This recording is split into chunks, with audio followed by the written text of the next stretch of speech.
All right, so when I went to chop this, I was thinking, all right, so the idea is to chop this whole car like I would have done it in 1955. I'm going to torch weld it all back together. I'm actually going to braze it. Then we're not going to paint it. We're going to show off the brazing, the technique, and how much hard work it is actually to braze something. So it's going to be black and gold. It's going to look really cool. So with that in mind, thinking, how would they have chopped it back in the day and not be so super technical like most guys are nowadays? Hopefully I try to keep it simple. But the idea was, I'm gonna cut 6 inches out of the door in the straightest portion possible. Model A is really easy like that. It's pretty much straight up and down. There's one or two little things you do have to feather.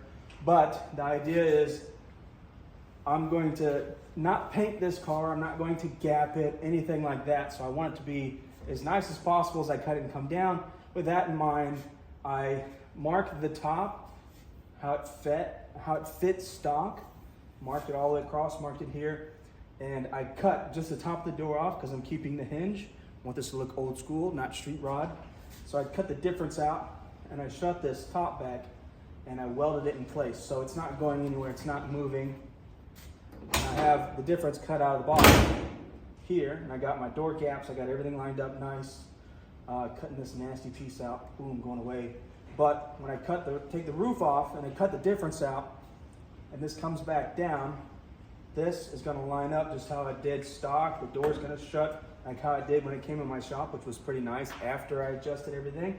Then it should fit up pretty good. Now, when I cut the bottom pieces, I cut them a tad bit tall, always on every chop. So when I go to fit the top back down together, these cuts might not be perfectly level all the way through with one another. They could taper in, taper out when it comes to the inside and structure and all that. I like to leave it long, so when I put these back down, I can cut out the difference of that little bit of taper so it fits really, really well. It gives me a really good, nice weld. Now that I'm brazing it, there's a lot of freedom there when it comes to brazing, honestly. But the idea is when the top comes down and I cut the whole top to fit all the way around, I'll have a nice fitment here. I'll have a good door gap like I originally had. The door is right originally where it was. And it welds all together, and I cut this loose, and this whole door was open and shut, just like how I got it after I adjusted it in my shop here. So that's the train of thought. I think this is kind of an old school way to go about it. If it's not old school, screw it. I think it's cool, whatever. Just sounded fun. Model A's are simple chops, and I just want to do something fun. So there we go.